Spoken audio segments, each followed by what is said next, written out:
Okay, as a conservative in Canada, there's really not that much to celebrate politically in the last, 10 years. Unfortunately, today is a good day. Liberal MP Stephen Guibeault is set to resign. I am so happy.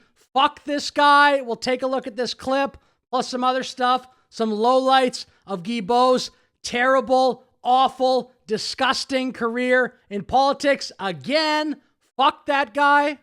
There will be a high-profile resignation announcement on Parliament Hill tomorrow, as Liberal MP and former Cabinet Minister Stephen Guibeault has made a decision on his future in the government caucus and federal politics altogether. Now, Guibeault, you'll remember, previously left Cabinet over concerns about the party's direction on environmental policy. He is expected to break the news to his colleagues at the National Liberal Caucus meeting that he'll be leaving politics altogether. So I'm not going to comment on whether he is or is not resigning, because I only know what I've read in the news. But I will say this, Stephen Guibeault is a good colleague. He has been for 7 years now, since 2019, and I value his input, and I always have. There's no reason to... Why? He's just a radical activist that got into government. What a waste of a life. If you care about climate change, go work at Tesla, dude.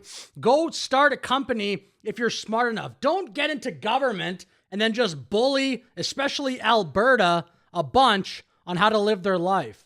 Doubt this, though, given the trajectory of things. He's continuously made his discomfort known, not in a disrespectful or an aggressive way, but as, sort of as a guy who spent his life working on this. I mean, you have no reason to doubt that this is what is going to happen in the next 24 hours, do you? Well, I don't, as I said, I'm not going to comment. I can comment on what has happened. I mean, he stepped down, he resigned his cabinet position. He felt that he could make his views better heard outside of the cabinet room, and he's been very clear on what his views are, and I respect those views. And the great thing about our caucus, David, and I've said this to you before, is we have a big tent.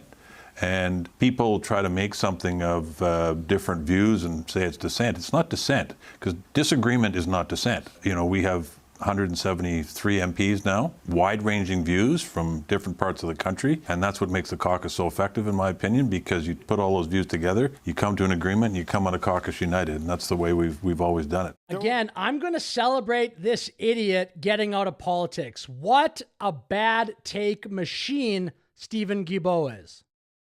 It's more hot air and disinformation on the part of the conservative movement in Canada, whether it's Pierre Poilievre, whether it's Daniel Smith, whether it's Scott Moe, pretending that climate change isn't happening in the face of mounting climate impacts and dramatic impacts on the lives of Canadians, but also cost to the Canadian economy.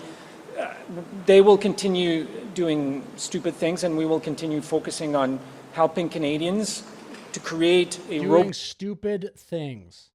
Robust economy, good jobs, and work to protect the environment.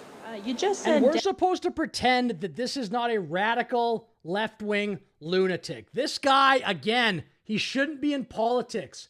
Go be a climate activist. Go do the Greta Thunberg thing. At least Greta didn't get into politics. What Stephen Guibeault has done for a career is way worse than what Greta does. Greta is just annoying for free, pretty much. This guy gets into politics and dictates all of our lives. Again, this is a good day in Canada. There's still obviously a lot of work to do here.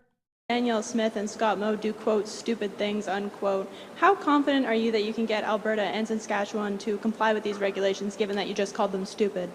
I didn't call them stupid. I said they were doing stupid things. There's a difference.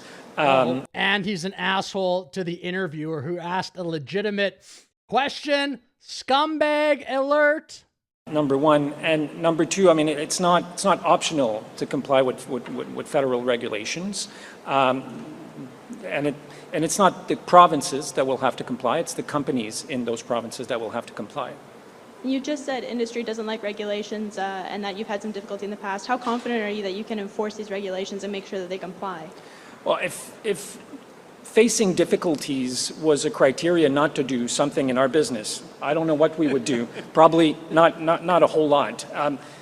How difficult is it really to get into government and then tell Alberta and Western provinces to shut down their energy sector? That's not difficult at all, dude. You took the easy way out. You would even say probably, I would say your entire life was that. Maybe you have some hobbies where you do difficult things. It's not difficult to just tell people, don't do that, don't do that, don't do that. Hey, Daniel Smith, don't do that either.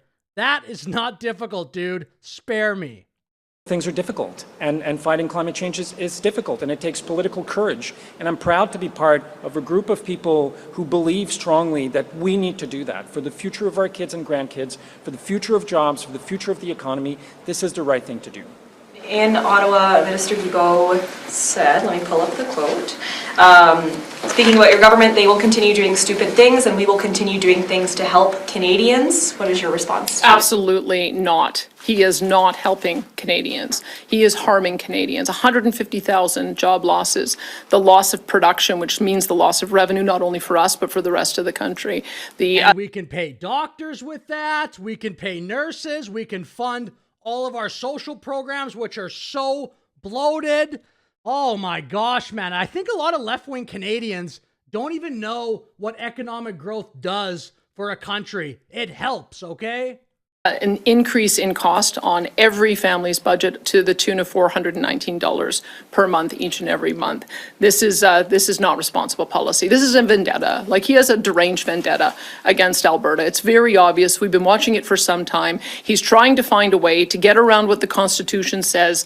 He even acknowledged that they are not permitted to do a production cap because it is natural resources fall under provincial jurisdiction. Somehow he thinks he's going to sneak one in and we won't notice and the rest of the country won't notice. Well, we've noticed, and we think the courts will notice. He cannot do this. He is a terrible politician. Another thing that makes Guibeault a bad politician, he can't say the.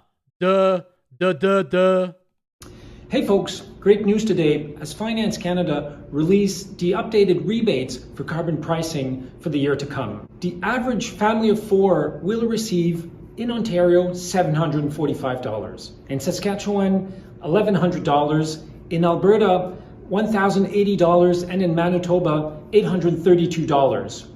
Now, conservatives would like to tell you only half the story.